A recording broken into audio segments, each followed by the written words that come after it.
If you have spent more than 5 minutes scrolling through the internet recently, you have undoubtedly run face first into a hyper-specific brand of modern internet guru. They wear tailored suits, sit behind premium microphones, and scream at you about the absolute necessity of becoming an alpha male. They tell you that human society is divided into a rigid, biological hierarchy.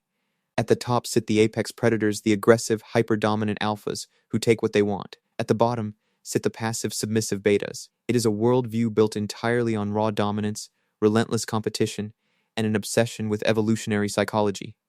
It sounds primal, it sounds scientific, and it makes for an incredibly lucrative online coaching industry.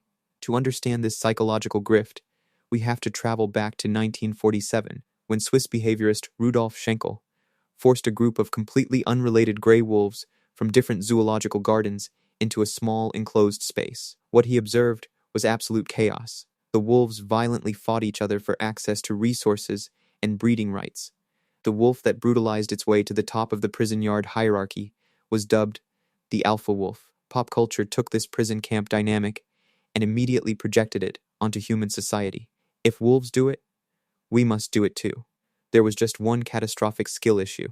Wild wolves do not act like that at all. In 1999, after spending decades actually studying wild wolf packs in the open wilderness, American biologist L. David Mech officially checked his own receipt, admitted he was wrong, and spent the rest of his career trying to get his own book out of print. See, the original 1947 study didn't observe natural wolf behavior.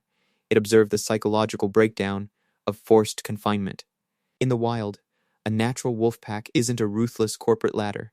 It is literally just a nuclear family. The breeding adults are simply the mom and dad. They possess authority not because they beat their children into submission, but because they have the life experience and are providing food for the pack. Imagine you are a wild gray wolf navigating the brutal, sub-zero winter landscape of Yellowstone.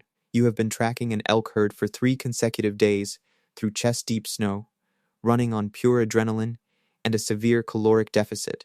In this high-stakes survival matrix, acting like an internet-style alpha male is an absolute death sentence. If the breeding male of the pack spent his days biting his family members, hoarding resources, and constantly asserting his dominance through physical intimidation, the pack structure would instantly disintegrate. Survival required flawless, empathetic cooperation. When a wild pack makes a successful kill, field observations show that the breeding adults routinely step back and let the youngest pups eat first. The driving evolutionary force isn't pathological dominance. It is parental investment.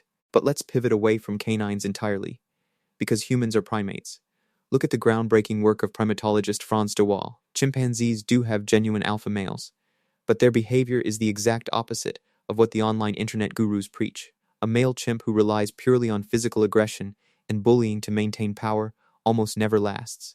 He becomes a massive social liability, and eventually, a political coalition of smaller, lower-ranking males will ambush the bully while he's sleeping and violently terminate his reign. True alpha chimps maintain status through advanced coalition building, empathy, and social diplomacy, spending hours grooming others and keeping the peace.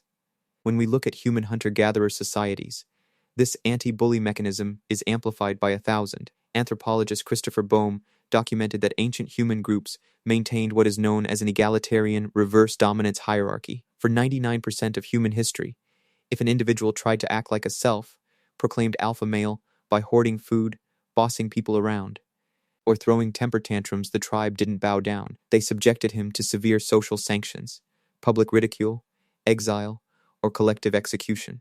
Our entire evolutionary lineage was explicitly designed to weed out the aggressive, narcissistic bully archetype in favor of cooperative, pro-social leadership. The hyper-aggressive alpha male isn't an ancient evolutionary phenotype. It is a highly artificial, deeply insecure byproduct of modern social isolation. True leadership, both in nature and in human history, has always belonged to the cooperators, the protectors, and the diplomats. Thank you for listening, and remember to ingest as much education as you can in this lifetime. See you in the next video.